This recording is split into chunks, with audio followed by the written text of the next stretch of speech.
시청자 여러분 안녕하십니까? VOA 뉴스투데이 시작합니다. 미국 정부가 베트남과의 수교 25주년을 맞아 경제와 안보 등 포괄적 동반자 관계를 더욱 발전시키겠다고 강조했습니다.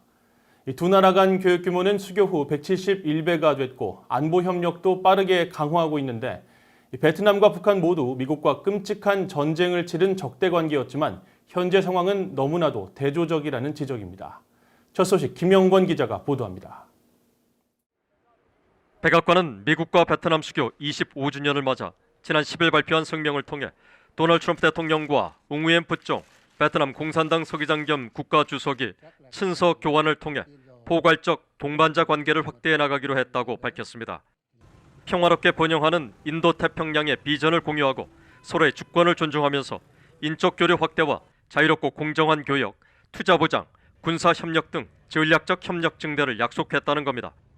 마이크 폼페오 국무장관도 9일 브리핑에서 두 나라는 교역 등 경제 발전뿐 아니라 동남아시아와 자유롭고 개방적인 인도태평양에 대한 중국 공산당의 매우 심각한 도전에 맞서 공동의 이해관계를 갖고 있다며 두 나라 관계를 강조했습니다. 또 동영상을 통해 양국의 수교는 전쟁의 어두운 유산을 마주하며 시작된 역사적 행보였다고 평가했습니다. We began our work to overcome the devastation of the war in the 1980s when we worked together to repatriate the remains of American soldiers in Vietnam. This led to better ties and the formal reestablishment of our relationship in 1995. 실제로 미국과 베트남 관계는 수교 이후 놀라운 발전을 이어가고 있습니다. 미국 상무부에 따르면 수교 당시 4억 5천만 달러에 불과했던 두 나라 교역액은 지난해 774억 달러를 돌파해 170배 이상 증가했습니다. 폼페오 장관은 1990년대 초 60%에 달했던 베트남의 빈곤 인구가 현재 10% 이하로 감소하고 지난해 기준으로 3만 명에 달하는 베트남 학생들이 미국 대학에서 공부하고 있으며 군사협력도 빠르게 확대된 사실을 상기했습니다.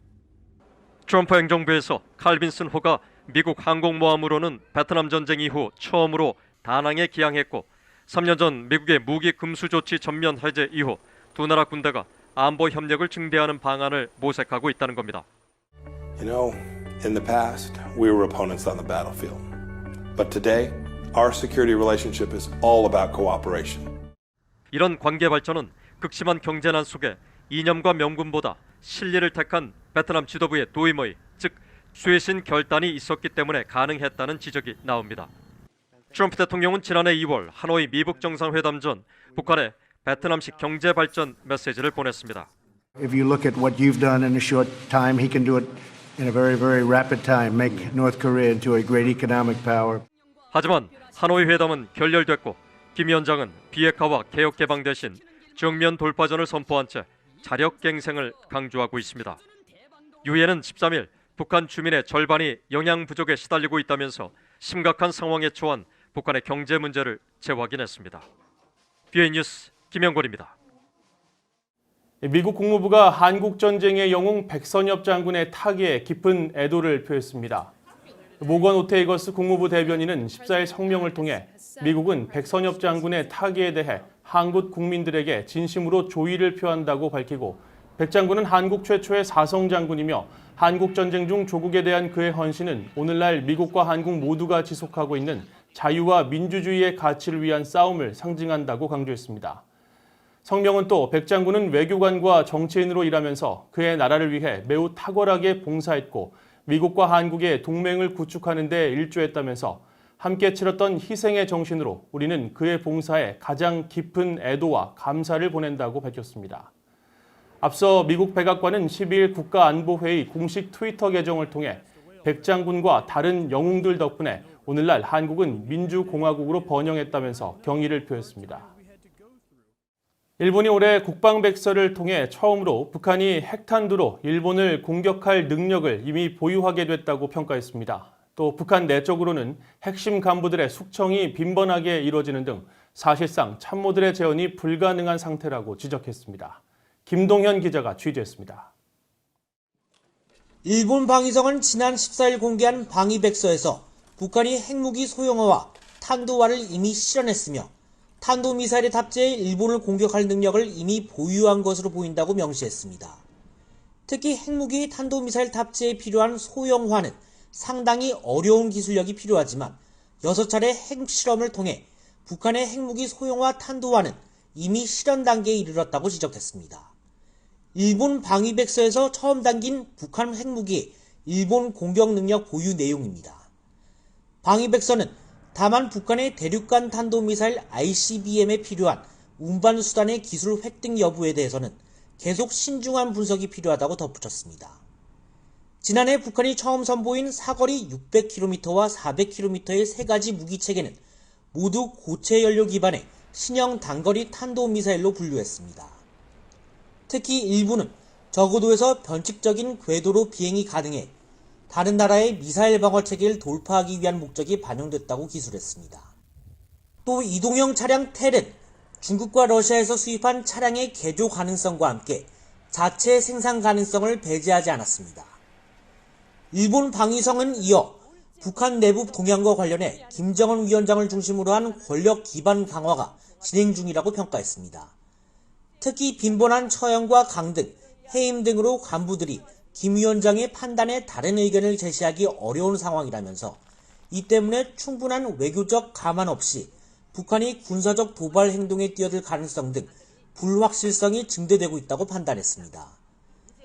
미북 관계에 대해서는 현재 시점에서 대량 살상 무기나 미사일의 파괴 등의 구체적 진전이 보이지 않는다고 지적했습니다. 브루스 베넷 랜드 연구소 선임 연구원은 북한의 실제적 위협이 현실적으로 반영된 방위백서라고 평가했습니다. Like 5 or 10, probably almost all of them would be targeted on South Korea. But as that number increases, they're going to feel the capability to fire at other locations. 미국의 전문가들은 북한의 핵과 탄도미사일 고도화 움직임은 한국뿐 아니라 미국과 일본, 심지어 중국마저 위협할 수 있는 영향력 확대를 모색하기 위한 목적이 반영된 것으로 분석했습니다. VOA 뉴스 김동현입니다. 미국 재무부는 국제자금세탁방지기구가 지난달 총회를 통해 국제금융기준 미이행 국가 명단을 갱신한 데 따른 후속 조치로 북한과의 거래 위험성을 알리는 주의보를 발령했습니다. 미국 재무부 금융범죄 단속반은 14일 발령한 주의보를 통해 북한과 이란 등 대응 조치국에 관한 국제자금세탁방지기구의 성명 이행을 촉구하고 회원국뿐 아니라 모든 국가가 북한으로부터 국제금융체제를 보호하기 위해 대응 조치를 취해야 한다고 밝혔습니다. 이어 금융기관들은 국제자금세탁방지기구가 지정한 국제기준 이행 결함 국가에 관한 의무와 위험 기반 정책, 절차, 관행을 검토할 때 관련 성명을 고려해야 한다고 강조했습니다.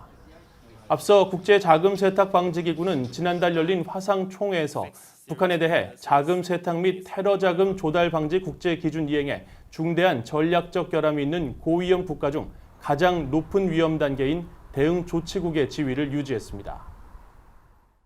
미국 상하원 의원들이 2021 회계연도 국방수권법안에 대한 수정안을 제출한 가운데 하원 수정안에는 미한 방위비 분담금 협정 체결 촉구와 한국과 일본에 대한 미국의 공약 재확인 등이 포함됐습니다. 미국 하원에서는 국방수권법안 수정안 제출 마감일인 13일까지 총 710건의 수정안이 제출됐으며 한반도 관련 내용으로는 한국과 5년 단위의 방위비 분담금 특별협정 체결을 촉구하는 민주당의 그레이스 맹 의원의 결의안과 한국, 일본에 대한 미국의 공약을 재확인하는 민주당의 일레인 로리아 의원, 공화당의 돈 베이컨 의원의 결의안이 포함됐습니다. 또 중국과 러시아에 맞선 우주 전략과 실행 계획에 이란과 북한을 포함하는 조항 등이 수정안으로 제출됐으며 상원에서는 한반도 관련 수정안이 제출되지 않았습니다. 조지 W. 부시 전 미국 대통령이 퇴임 후 설립한 부시 센터가 올해 북한 자유 장학생 12명을 선정하고 장학금으로 $49,000를 수여합니다. 이들은 모두 학부 대학생으로 재학 중이거나 대학 입학을 준비하고 있는 학생들로 로스앤젤레스에서 정치학을 공부하며 외교관 준비를 하고 있는 데니 리 씨와 미용학을 공부하는 에블린 정 씨, 의학대학원을 준비 중이거나 치과 위생학이나 간호학 등을 준비하는 학생 등 12명입니다. 미국 정착 탈북민에게 다양한 교육 기회를 제공하기 위한 취지의 이 장학 프로그램은 2017년 이후 올해로 4번째로 대상자는 북한에서 태어나 합법적인 이민 절차를 거쳐 미국에 정착한 사람들과 그들의 직계가족이 그 대상이며 최소 $1,000에서 최고 $7,500의 장학금이 수여됩니다. 이상으로 VOA 뉴스투데이를 마칩니다. 시청해주신 여러분 고맙습니다.